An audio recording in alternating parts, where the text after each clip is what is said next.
Hello, my friends. Welcome to the Life Shift podcast. I have been sitting here for about 5 minutes now, chatting with my friend Jenny. Hey, Jenny. How are you today, Matt? I'm so good.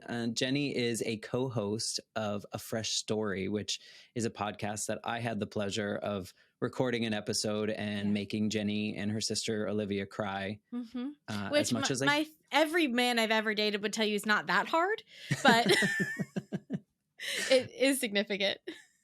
It was an honor to have a conversation with you guys and share a little bit about, a fresh start that I had. But then somehow we went into a different part of my life, and we talked a lot about my grandmother. And you and your sister have a very similar relationship, or had a very similar relationship with your grandmother that I did. And so we kind of bonded over that moment. Yeah. I wonder if you feel the same way that we feel. Like, we have these podcasts that are super intimate. And so sometimes when we do them with people, we're like, well, I guess we're just best friends now after that, because you have these incredibly intimate, like eye to eye conversations for an hour. And, you and I had like tweeted a little bit before that, but then after that, I was like, well, I guess this person's part of my family now. So moving forward. Isn't it crazy? And I don't think that maybe regular podcast listeners that aren't like in the podcasting community, but listen to podcasts, I think they might feel something a little bit similar in that they know the host, or they understand it, or they talk back when they're having the conversations. But you're right. When you have deep conversations like you guys do on your show, and like I have here, and sometimes it's like, well, I won't talk to you again technically about this episode unless you initiate it, but also like, let's talk some more because we're friends now, or we're part of, we're in a circle. So you're right. Yeah, it feels immediate, and it feels very exciting, and it feels like this beautiful way of community growth that I've really been enjoying. Yeah. And so on your show, you talk to people about fresh starts, whatever they determine their fresh start is too, which is super cool and refreshing. You've had a lot of great conversations. And so we'll share a little bit about that in the show notes too. I recorded with your sister as well. So we'll get a couple different stories, and later, well, I guess this is coming out when it comes out. So you're listening to it live, and nobody's going to hear this part early. But I appreciate you coming on the show, because I think your story is very relatable for a lot of people. I do. But people that are going through a similar situation, which we won't divulge just yet, sometimes I feel like it's super isolating. It feels very, very much like I'm the only one that's going through this. No one else will understand. And so by you sharing your story, I hope someone listening is like, oh, I mean, I hope they're not going through that situation, but I hope if they are, I think a lot of people are. I think we can hope all we want, but I think a lot of people are. When I listen to you, you always talk about the checklist lifestyle. And I think that I thought, because my list was in a different font, it was in like a funky font, that I wasn't doing the checklist lifestyle. And I think that there's a lot of us out there that are like, no, I'm totally living alternatively, and I'm not following the rules. And then you're like, oh, I was following the rules. They just kind of, we're in wingdings. Way to call me out. But I feel like so many of us, and I think it's our generation-ish, we're in a similar generation. I think it's the time period. I think it was society. I think it was just like these unwritten expectations of the path that everyone was supposed to take. And I have hope now, though, when I see people, that are of age now, 2022, 2023, I feel like they have a little bit more freedom or the autonomy to make these choices that may be truly off the beaten path and not just in a different font. Exactly. Well, to set up the story, maybe you can kind of give us paint a picture of what your life was like leading up to this life shift moment that we're going to talk about today. Okay. So the couple of things that I want to set up our foundation of the story. I have always been a little bit off the beaten path, right? I've never really had a group of people that I was friends with. I had one-off friends. Schools didn't really know what to do with me. I was like always at the top of my class, but I never really found my people. I would show up to school and like we had a dress code, and by my senior year I was wearing like high heels and like very French. Like I just always had to be a little bit different. And one of those things that was different about me was that I was sure that I was never going to get legally married. I was like, this is not something I stand for. I went to college. I was a religious studies major because I was like, how can people like follow religion? What is this? You know, sort of like very like, I wanted to go to 1964 Manhattan and hang out with Bob Dylan. That's what I wanted. So I went to NYU. And I was sure that I was never going to get legally married. My mom and my stepdad are not legally married. My grandmother, my beloved grandmother, and my grandfather were not legally married. It was just like, why would you do that? Why would you need to do that? So I'm 22, just turned 23, and had just gotten out of a relationship. I'd reconnected with a high school, a guy I dated in high school. We were together for a year. It was a terrible relationship. And this guy that I met at a party in college one night at a party, he was a friend of a friend, asks me out on Facebook. And I said yes. And we went out together. And this was my ex, my major ex. And we had a really nice start. It was very clear what was going on. It was never like vague. I mean, he got down on one knee like on our third date in a Starbucks and asked me to be his girlfriend. I mean, we're 23 and 25. Like, we're such nerds. And that was how it started. These big expressions of love, very clear that how he felt about me. One of the things that he said to me, I just now, 12 years later, realized was a line from a song. Like, he was like using things on me. You know, I had no idea. But it started off, and it was the first year we didn't have an argument, you know, very much like that. And there were ways that he was young, but I thought, we're young, you know, we're immature. So the relationship progressed. And after that first year, I would say things shifted significantly, and it became he was from a culture that doesn't express love in a way that I express love, in a way that my family expresses love. You know, they didn't say I love you a lot. I got him to say that. The first time he said I love you, he said I love you, and I said I love you too. And then about 5 minutes later, he said, I don't know if I actually do love you though. Well, I mean, there's honesty. And I was like, well, this is good. And you'll see this is like sets us up. I was like, well, do you like being around me? And do you want to talk? I explained qualifying to him. It. Well, yeah. What love was like, he was a 5-year-old. This man was 18 months older than me, you know, and I had been in love before and he hadn't. And I explained that away to myself. And the relationship progressed. And suddenly I found myself really wanting to get married. After all these years. Yeah. I'm never going to get married. I'm never going to get married. It's not important. You should just want to be with that person. Why would you need to get married? And I really needed to get married. And I really needed to move in with him, which makes sense. I mean, I always wanted to live with somebody. And so it felt like everything that we were doing was always an uphill battle, you know? So I would be like, do you want to move in together? First, when we met, we had no money. The two of us had no money. And so then I got a job at a tech company in the city. And then he ended up getting a job at the same place. And so he was like, we can move in together. But the years previous, he'd be like, well, he was living at home with his parents. And he was like, I really should live with my guy friends first. And I'm thinking to myself, you're 26 years old. Like that opportunity, that ship has sailed, you know? And also I'm thinking to myself, you are so particular as a person.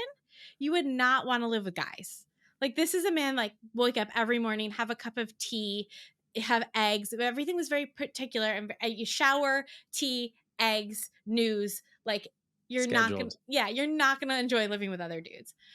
And so we get an apartment in Queens together. And then it really starts where I couldn't even understand it until I was out of it. I was like, when are we going to get married? You know, that conversation. And it felt like everybody around me was just having these men get down on one knee with no problems. And I, for some reason, was here trying to convince someone to get down on one knee and trying to make it so easy for him. I went ring shopping with a girlfriend of mine. I mean, and it's so sad, right? Because like, I am deserving of love. I am deserving of excitement. I am deserving of all of those things. And I could not get this guy to do that.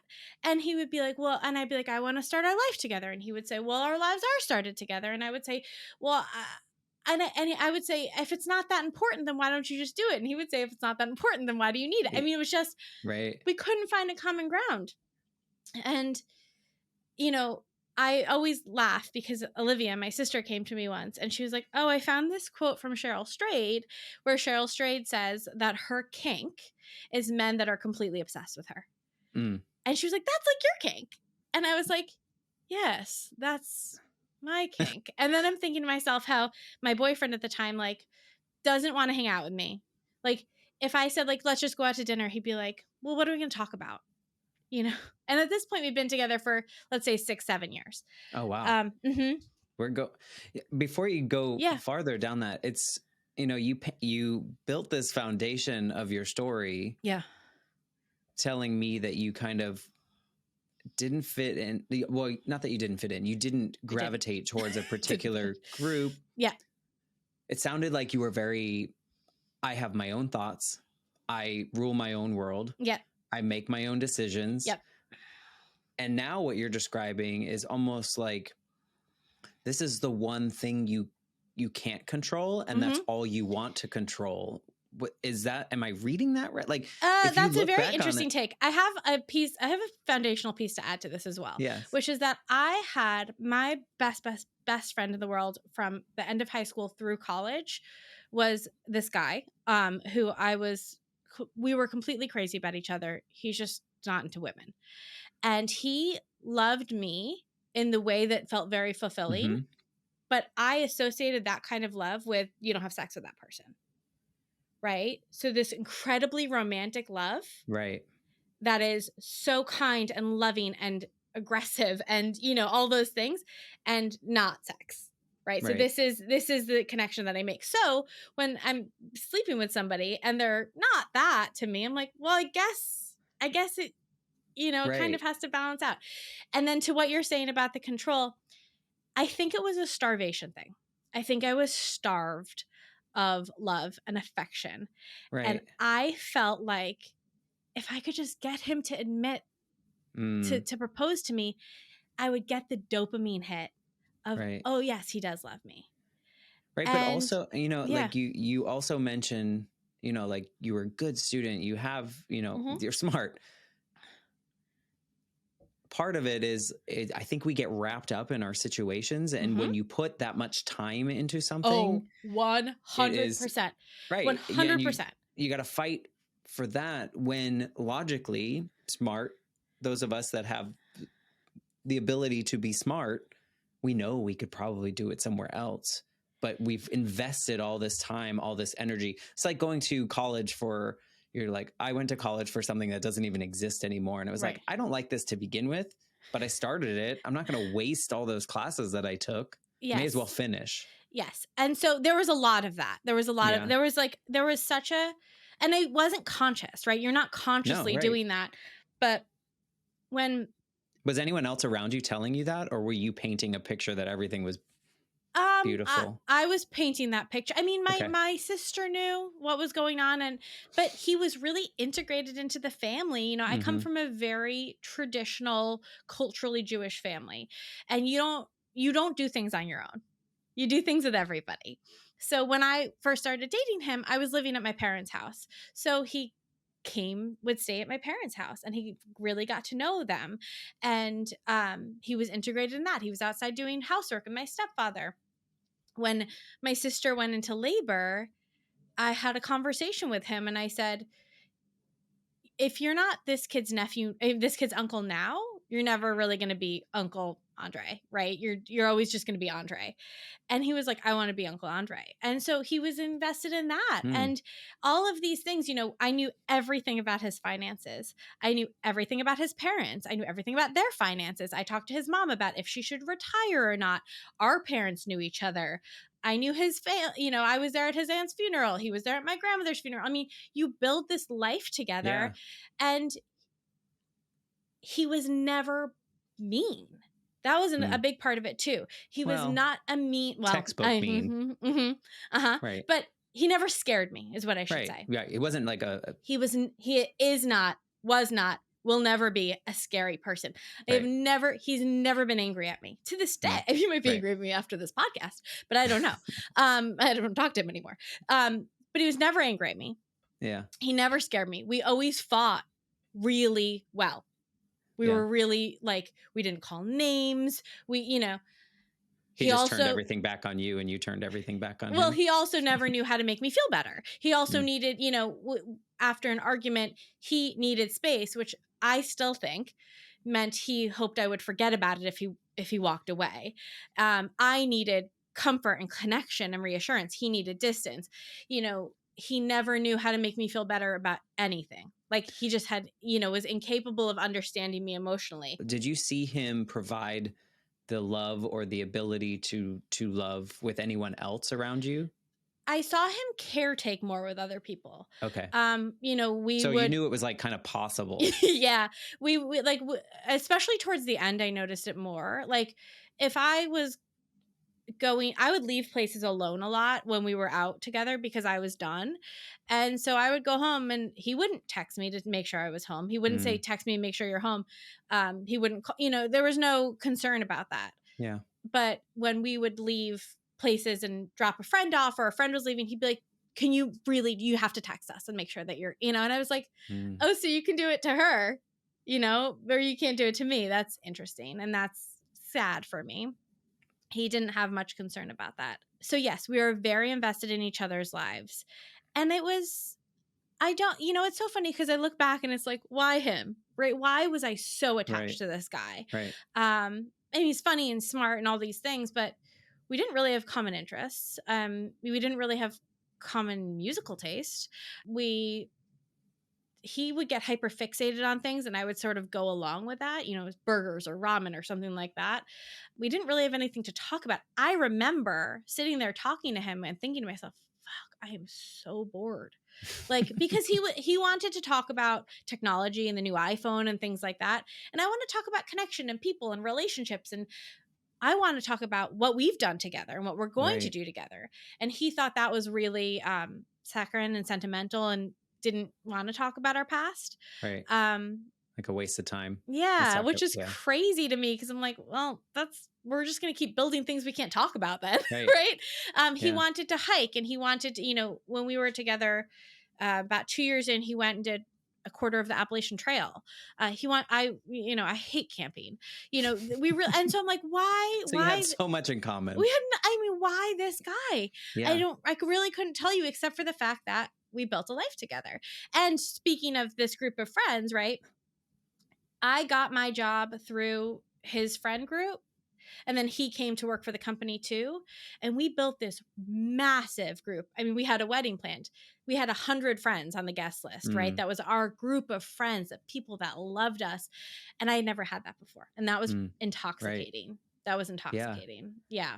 Yeah, it was interesting. Yeah. I mean, I guess you're gonna fill in some of the blanks because it feels like this was so against the earlier version that you described of yourself. And it was like you were hanging on for something. And I think, let me just read you. Yeah. Read me. I mean, I can relate to this. Like you feel like you have to see it through to completion.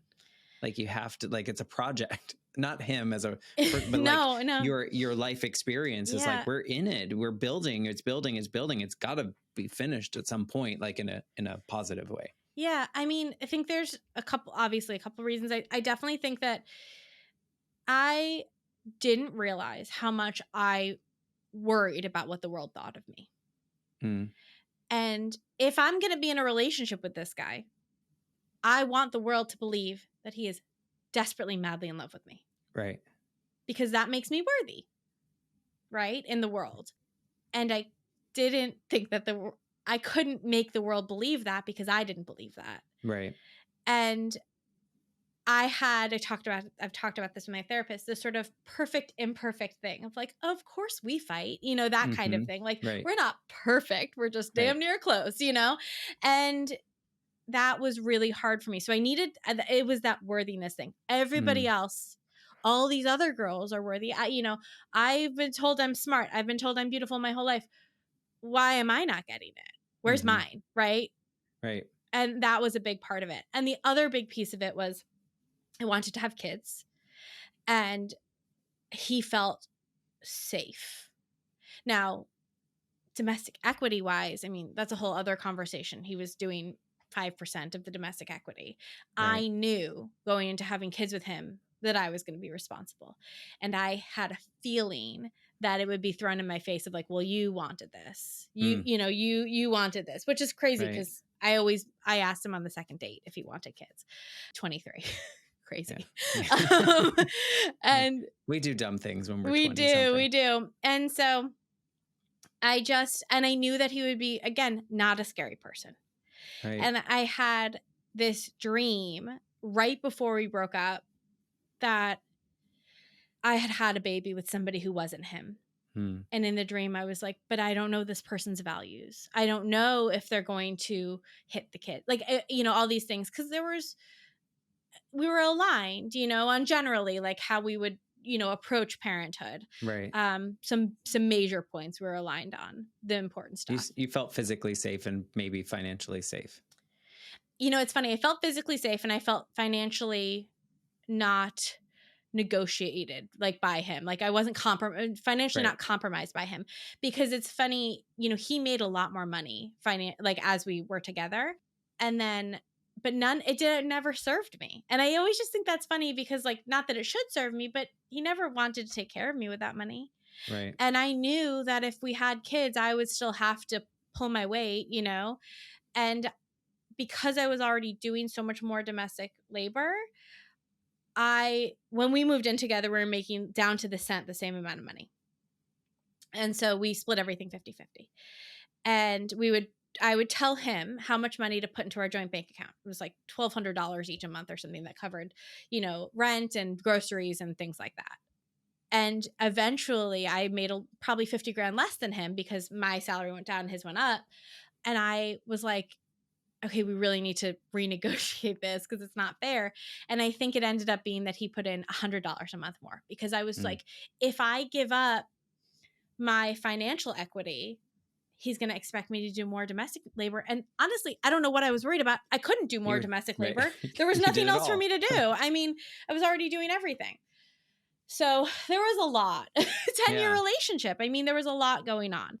And we would have these big arguments about, well, I also felt part of the unworthiness was around my weight, around my body, which I was proven right after we broke up, and I'll get to that. But I felt that if I was thinner, he would have proposed. And I'm not, I mean, not that it matters, but I'm like an 8'10", like, and when he met me, I was about the same size, but I felt, and I actually do believe that to be true. And so there was like a lot of worthiness stuff around that. Right. Was that a lifetime thing that you felt that way, or was this? No, he brought that on for me. He brought that on. Mm-hmm. Yeah. Was it just like side comments and things he would say? Like if I was wearing all black, he'd be like, "Are you going out for a run?" That kind of thing. I mean, he was the one that got me into running, which I don't think was about that. I think it was more of an activity to do together. But then it became kind of like, I don't know. Like there was a lot of little comments about stuff like that. Yeah. And then later after we broke up, he mentioned that it was an issue for him. And I was like, you got to deal with that on your own. That's not on me, my friend. Like that's your own internalized fat phobia. I don't know what to tell you. Or go find somebody who's built differently, because this is how I'm built. And so I knew that. So we would have these big arguments around moving forward together. And because I felt really unloved. And so I always say, like, the thing that you only fight about one thing as a couple, right? So I felt that every time anything came up, it was really about that. So I was doing so much domestic labor because I wanted him to see, like, aren't I so good? Right. How can you deny this woman? She's going to be the best wife and mother and everything. And so then it would come out. That's what would come up. Like if he was like, oh, you put a lot of pepper on this, I'd be like, it would go. And we would have these arguments, but good fighters. We didn't name call. We didn't, whatever. So that's that perfectly imperfect piece. Perfectly good imperfect. Fighters. Exactly. So unconcerned about what the world thinks of me, right? So then we go to the islands. My dad used to go to this island every year. We didn't go this year. That's why I say used to, and he comes, and it's Andre's first year coming to the island. And about 2 years previous, I'd sent him an engagement ring, and I knew that he bought it because I accidentally found it in the house. And I told him immediately after, perfectly imperfect. And so I knew he'd had it for 2 years, which, by the way, caused a lot of arguments in those 2 years of what's wrong with me that you won't Right. give me this ring that you have in your bedside table. Right. So we go to the islands and we're walking on the, one day he's like, oh, do you want to go on a hike? I'm like, no, I don't want to do that. He's like, well, let's go down to the beach. And we go down to the beach and he gets on one knee and he says, do you want this ring? Not, do you want to marry me? Right. Not, will you be my wife? Not, whatever. Not, I love you so much. We've been together for X amount of years. And I've been building this moment up in my head of I'm finally going to feel what I need to feel. I'm finally going to get a shot of dopamine, whatever it is, the adrenaline's going to hit and I'm going to feel loved. Like if you picture one of those thermometers that you thermometer, but the thing that you hit at the fair and that goes up all the way, like it's finally going to hit the top. And I'm like, and I laughed. It was very funny the way he did it. And, I laughed. And then, we walked up the beach and I was like, ask me the question. And he said something like, do you want to be my wife? And I said, maybe, which I thought was very cute, Yeah. We go and we tell my dad and whatever. And we plan the wedding and the argument stopped right after for a while. And then our wedding was scheduled for May 2020. So what happened that year? Exactly. Not a big year. So my bridal shower was March 8th, 2020, March 9th or something like that. Week right before. Mm-hmm. And he lost his job the next Wednesday because he got laid off because of COVID stuff. And I remember my sister called me, maybe 2 weeks after COVID hit. And she was like, hey, maybe you want to call the wedding venue and see if they can reschedule you so that you're the first bride to reschedule. And I lost it. I was like, this was my moment. This was my time. I'm a middle child, so there's also that going on. And I was like, this is supposed to be my time. And I'm hysterically crying. And it is like, it is happening to me and only me. And this guy, did he know we had a wedding planned? But like, he is unbothered, completely unbothered. And so for the next year, we go back and forth between, so that's March, let's say. In October, I don't even know what happened. I can't even tell you what happened. He and I had the biggest fight we'd ever had, to the point where he said, like, I'm not sure I'm still in love with you. And I was like, okay, like we gotta go. We gotta pause. And I called my brother, whose girlfriend lived at the time in Astoria, and we both lived there. So my brother came and met me. And I'd never done this before. Like, we solved things together. We solved things together, he and I. Or what I mean is, he got tired of arguing and walked away. And I got tired of feeling unloved and relented. So going to my brother was a huge, I'd never done anything like that before. He's my little brother by 4 years and very wise. And we walked around and I got back to the apartment. And my brother was like, people say things and they get upset, blah, blah, blah. I got back to the apartment and I just remember thinking, like, I can't let this go. Not the argument. I can't let the relationship go. I was not ready. And we got back and I got back not and ready he to stop it. Yeah. Okay. Yeah. Like, you got to save this. Yes. This is it. I got to make him love me again. Yes. And I got back and he wasn't there. And he got back and I remember standing across the kitchen from him and I was like, I don't know what I said to him, but I was like, I know you love me or something like that. Again, convincing him that he loves me. Mm-hmm. I mean, like, literally convincing somebody that they love you. And no, you do. Seriously, you do. You do. Yeah. And I said something like, I'm not ready, or let's fight with something. And I remember thinking his face would light up or that he would rush at me and kiss me, and he didn't, So we keep living life. March 2020, we cancel the wedding, reschedule the wedding. We finally, like, maybe around February 2021, I was like, I'm done doing this cancel reschedule thing. We're canceling for now. Like, we still didn't feel safe having a wedding. We're just going to call it for now. And we'll move on with our lives. I don't need to get married. And I'm Right. I never turning wanted to anyway. exactly. I'm turning 33 around this point. My birthday's in July. So it's let's say it's March now. It's our 10-year anniversary. And I couldn't there's a video of us toasting on our 10-year anniversary. And I say I love you and he just clinks my glass and doesn't say it back. It's so sad. And on top of that, also his birthday was in February, I had planned all of our friends to do like one of those videos where like everybody records a little piece. And he's sitting there watching. We had a projector, so there's a whole wall of TV. He's going to nobody because our friends aren't actually there, just me in the room. Oh, I love you guys. Oh my God. I love Elena. No. I love Greg. I love Amelia. And I'm thinking to myself, he never once said, thank you for doing this. I love you so much. You really get me. Nothing. Never. Didn't say anything and I was like, I think I finally was like, can you say thank you to me? And he got pissed, of course. So March comes, our anniversary. And then I'm like, let's just have a baby. Let's just have a baby. So this is a solution. Things are working great.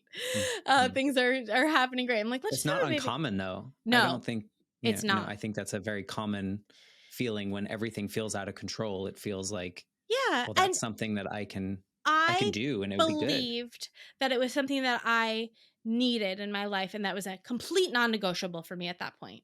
And I would be fucking damned if that man took away my choice to do that. Right. And I felt very angry about that. You will not remove that option from my life. That is something that I want. You've always known that. You've had 10 years, a decade. Right. A decade. Right. And you asked him, or you told him you're 30 early. Yeah, he was 37 years old. Right. Or no, maybe 36 or something like that. Like, right, this is not a child. This is a grown man that worked in tech, making $150,000 a year. He was capable of having a baby. And we've been a couple for all this time. Our parents were around. Our parents are getting older. His mom's about to retire. I mean, all these things, right? Yes. Right. So we have these conversations. So you suggested it. So he knew, So I wrote a script with my therapist and I went to him and I said, this is what I want to do. I want to start trying in June. This is maybe May. He said, I think he must have eked out an okay. And I went back to my therapist and I was like, oh my God, it's going to be okay. You know, like I had said to her, like, what happens if he doesn't agree? And she was like, we'll find you a sperm donor. Like, we'll do the next thing. But it was okay. Don't worry. I don't have to blow up my life. It's fine. It's going to be fine. Don't worry about it. And then there were 3 Thursdays in June until we broke up. The first Thursday, we had my whole family over for my brother's birthday, and it was awful. Like, we were awful. Like, it was just awkward with each other. The second Thursday was Wednesday. It's 3 Wednesdays. The second Wednesday was my dad's birthday, and I don't remember what the conversation that day was, but I do remember it was the first and only time I've worried he was going to not show up to a family event when I was expecting him and just ghost me. And he did. And again, my sister's boyfriend at the time took a picture of us, my little sister's boyfriend, and he sent it to us that weekend because he didn't know. And it was like the saddest photo I've ever seen of myself. Like, he didn't want to touch me. You can tell in the picture, like, my ex did not want to be around me. And so then I'm finally at my life shift moment. So then the third Thursday, I think I went to go get like takeout, and I came back. Maybe we'd eaten, maybe we hadn't. And we were going to watch Loki. We're going to start Loki. And so I got to set some other stuff up first. My dad had a cat, and the cat was named Elvis. And my dad got the cat when my little sister was living with him. And she'd since gone to college, moved out. My brother had come back from university and moved in with my dad in a 1-bedroom apartment on the Upper West Side. So my dad, my brother, and Elvis the cat lived together. My brother is very allergic to cats, but has fallen in love with this cat. The cat is not doing well. Thursday morning, June 17th, the cat was going to be put down. Okay. So the plan was on Thursday morning, my dad, my brother, and my brother's girlfriend, Bridget, and the corpse of the cat would come to Queens because Bridget lived in Queens and I lived in Queens, get in my car, my Honda CRV, and we would drive out to my mother's house. Why my ex wasn't going to come, I have no idea. I mean, he was very much part of the family. We would drive out to my mother's house. where we would bury the cat on the front lawn of my mother's house. Okay. So that is happening over here. Right. To my right, as I'm gesticulating for the podcast audience. So we're going to watch Back to Queens, June 16th, 2021. Andre and I are about to watch Loki. And I'm like, I don't know, like we were just off. We were just off. And I go to the bedroom to take out my contacts. And I take out my contacts. And as I'm taking them out, the tears just follow. And I fall on the bed. And I'm like, something has to change. And I walk out of the bedroom. And Andre's on the couch. And he's like, what is, we hadn't been fighting. He's like, what's wrong? And I said, we have to figure this out. Like, I can't keep doing this. And he goes, no, let's just watch Loki. It's going to be fine. And I said, no, we need to figure this out. And we're sitting, we're facing each other on the couch.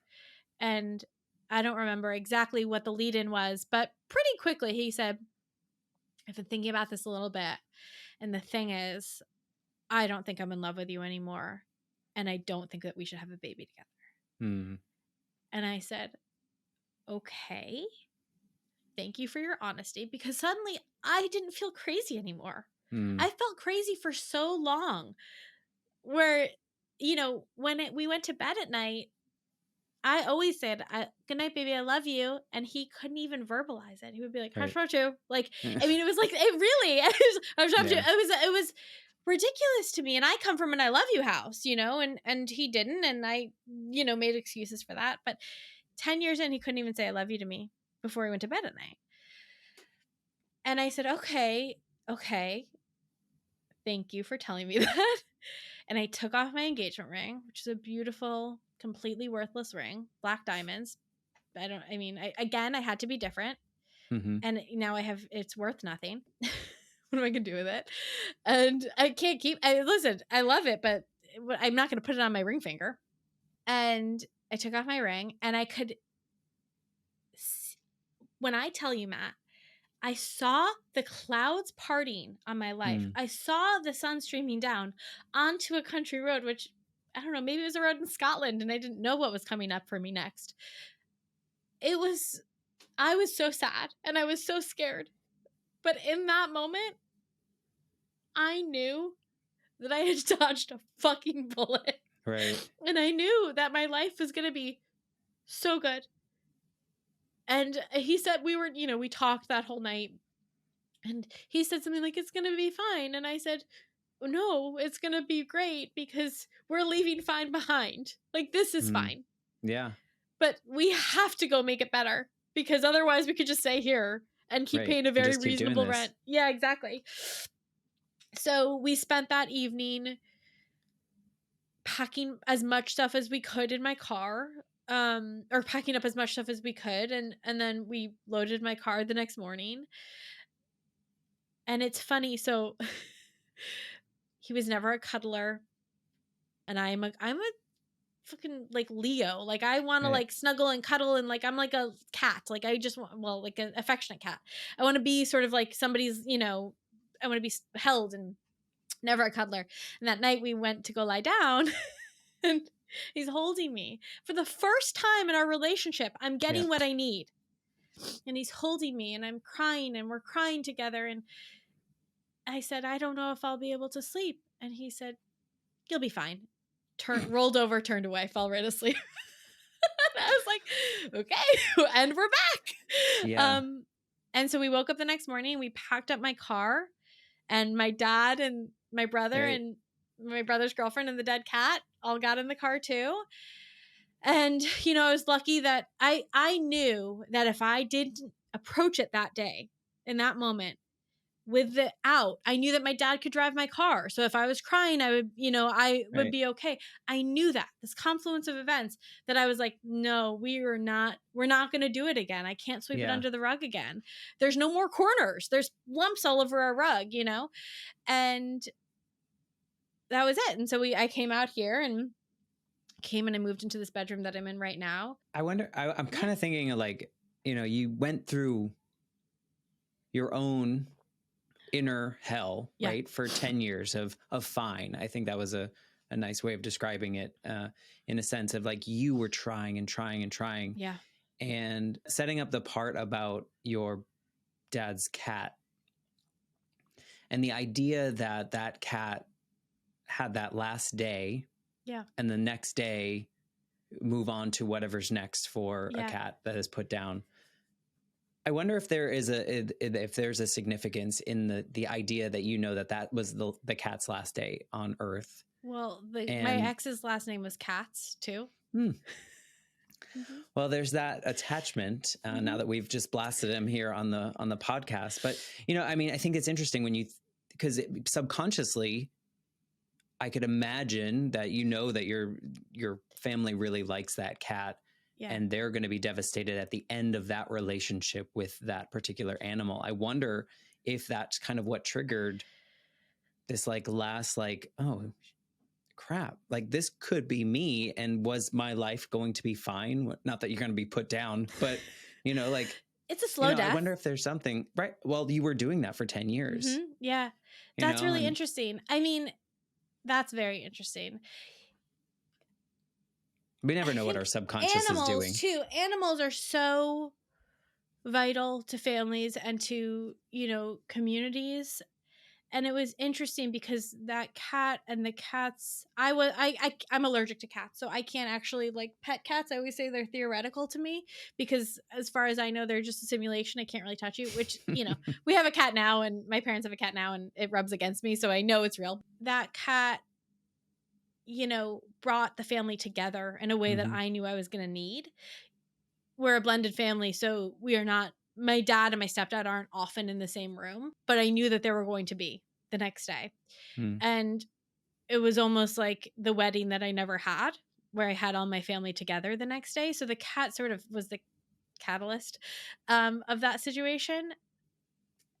And there was another element, which is my parents had a dog that my ex was really close to that he never got to see again. And I always felt really guilty about that for the dog because the dog really liked him too. And I do think that the way that animals play into our lives and our relationships is not insignificant. I don't know. It's, the way I see you now, I don't know you very well. Like we said, we had that conversation on your podcast and now we're family, but, and now I know all this, and this version of you that I see now and the version of you that you described before you got in this relationship is vastly different than the woman that was, I don't even know. It was almost like you were trapped in your own box and he just happened to be the box. Like you were, searching for the way out, whether that was going to be commitment that he joined you as part of the box, or if it was, how do I get out of this box? Because, the way you describe things is, if you look back on it now, you're probably like, well, why did I make that decision? Why did I fight so hard for this? He told me before that he didn't know if he loved me more than once, right? Like that was the second time at least, right? Yeah. And you were still in a space, and this is where I think a lot of people can relate, is that you just if you stepped outside of your body and looked at what you were doing, you'd be like, why am I doing that? But when you're in it, you just don't really kind of realize. Yeah. And it's so fascinating that 10 years.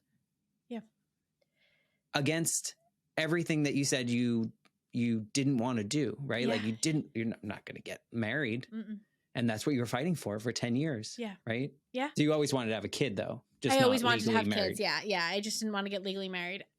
Yeah. I mean, and it's funny because I used to say to him, if your female friends came to you and said, this is how my partner's treating me, you would be upset for them.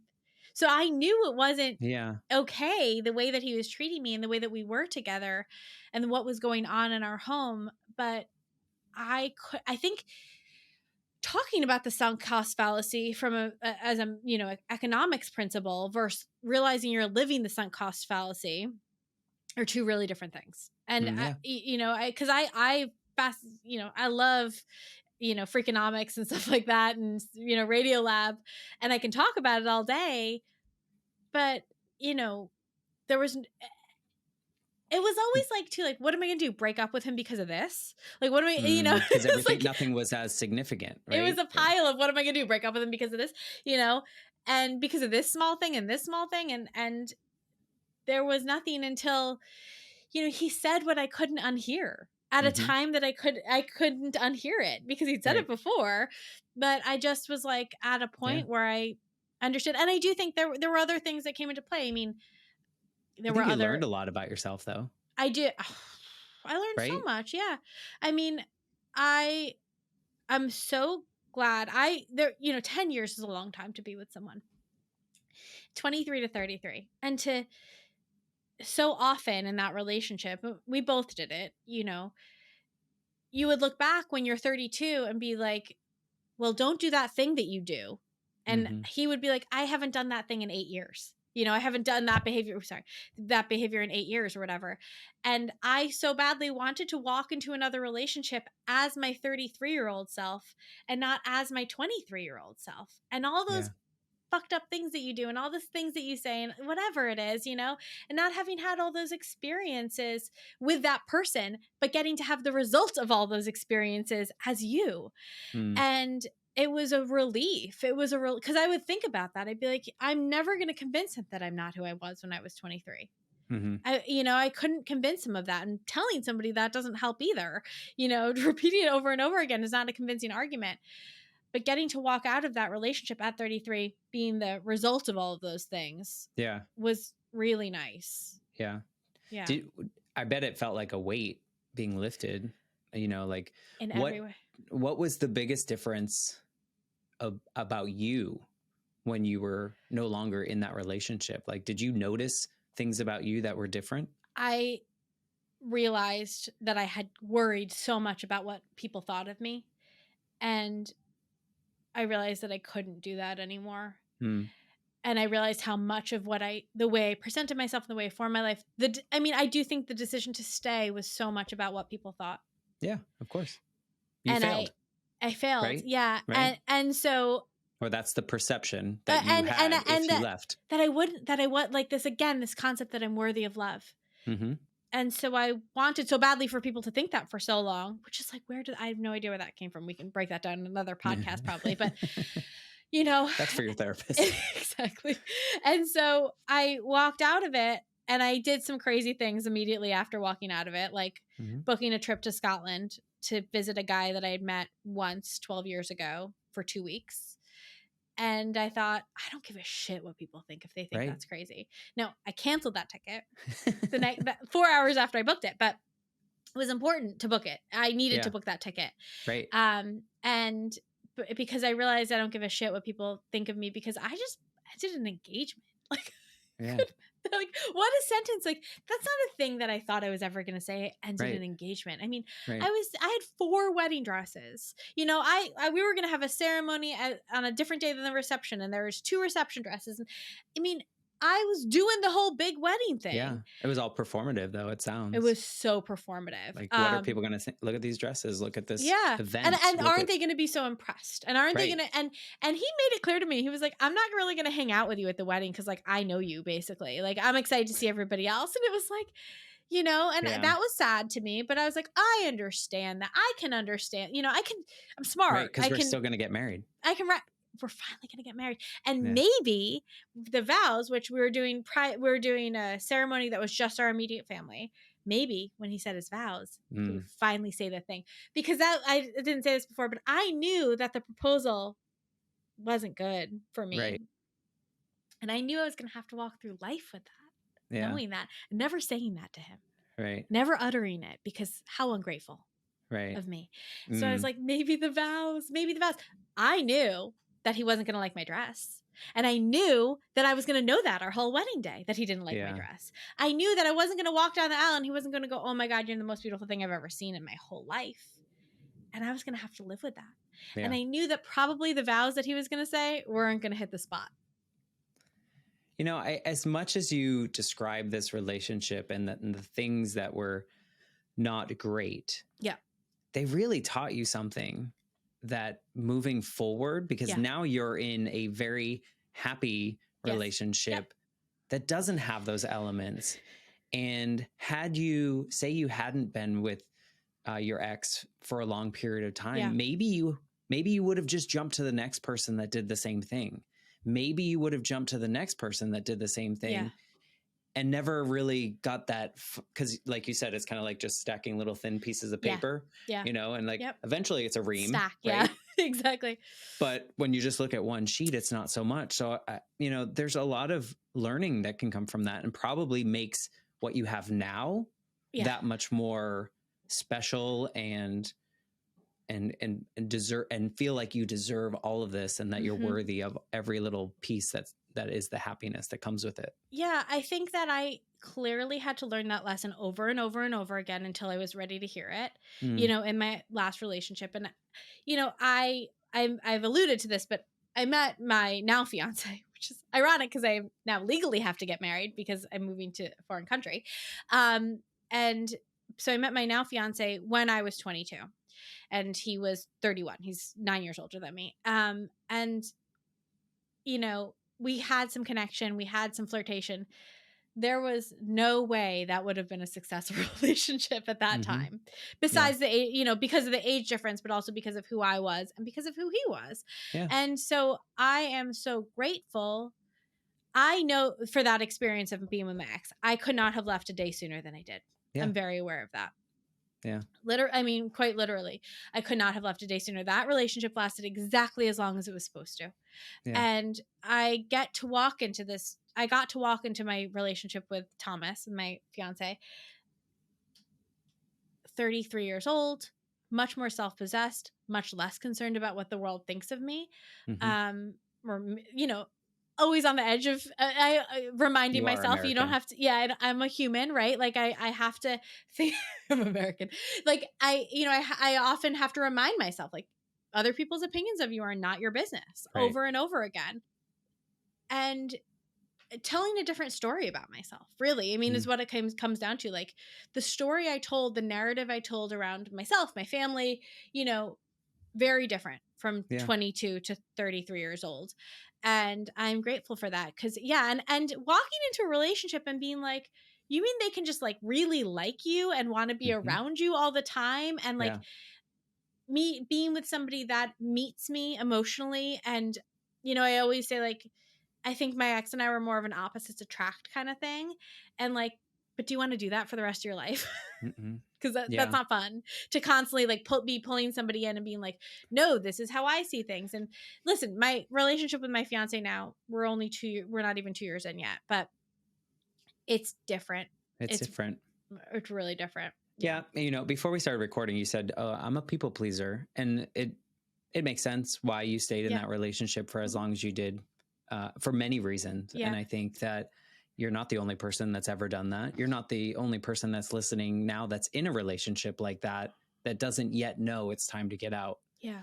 You know, and so what I take from your story is that like you had to go through this shitty time in your life, looking back at it, right? At the time, because at the time it didn't feel shitty. It felt fine. But you were also probably depressed. You were probably covering that up as well. Yeah. You were probably telling yourself that everything's fine. I just have to do this. And then when I do this, this will get better. Yeah. And, you know, I'll be able, you know, and so a lot of these conversations, we talk about these things like, I can't believe I did all that, or I can't believe that happened to me. But at the same time, we're like, well, I needed that. Like you wouldn't be this Jenny if you hadn't gone through all of that. And you wouldn't be in this type of relationship now had you not experienced all that. And crappy as it is that you had to spend 10 years learning that lesson. Yeah. There's still value in our human experience. And I think that's what's so important about what you guys are doing on your podcast. And what I'm trying to do here is that like, this is the human experience. It's not this checklist to follow. It's not pretty all the time. It shouldn't be performative all the time. It should just be real. And sometimes it sucks. And it's very hard to get out of that. And I get that. And, you know, I wrote in an advice column this past weekend, like, you have to repeat to yourself I have to repeat to myself over and over again. Other people's opinions of you are not your business. When you're not worried about other people's opinions, when you're on your own, when you're making your bed, because you need to make it your reflexive thought. Mm. And eventually it'll really get into your brain, because there is such a danger in doing, oh, this is the thing we're supposed to do next, and then we're supposed to do this. You know, I've been watching couples therapy on Showtime, and so many of the couples are like, well, we had kids because that's what you do after you get married. There is such a danger of the unexamined life and the uninterrogated life, and just plodding along and doing what, you know, things. I always say, like, I'm a former good girl, and I always did the good girl thing. You know, I went to high school, I graduated with honors. I went to college, I graduated with honors. I met a nice guy, Jewish, you know, and Right. like, you know, I did the whole thing, and like, look where it got me. I mean, look Well, where, I mean, yes, but it got me where I needed to be. But you know where it didn't get me? Where I wanted to, like, where you thought you yeah, wanted I to mean, be. like, it's complicated because it got me It exactly where I is. need to be, right? But like, imagine if I had, I mean, I obviously my life turned out exactly the way it's supposed to, but I It didn't hope get you somebody, to, I hope yeah, it's a, somebody else sees it and says, you know what? Fuck what I'm supposed to be doing. I'm going to go do what I want to be doing, yep. you know, and I'm going to go pursue my joy. And that's what I always say. Like, the two things that I always say on our podcast are, it doesn't have to be bad for it not to be good, because you deserve so much better than fine. Yep.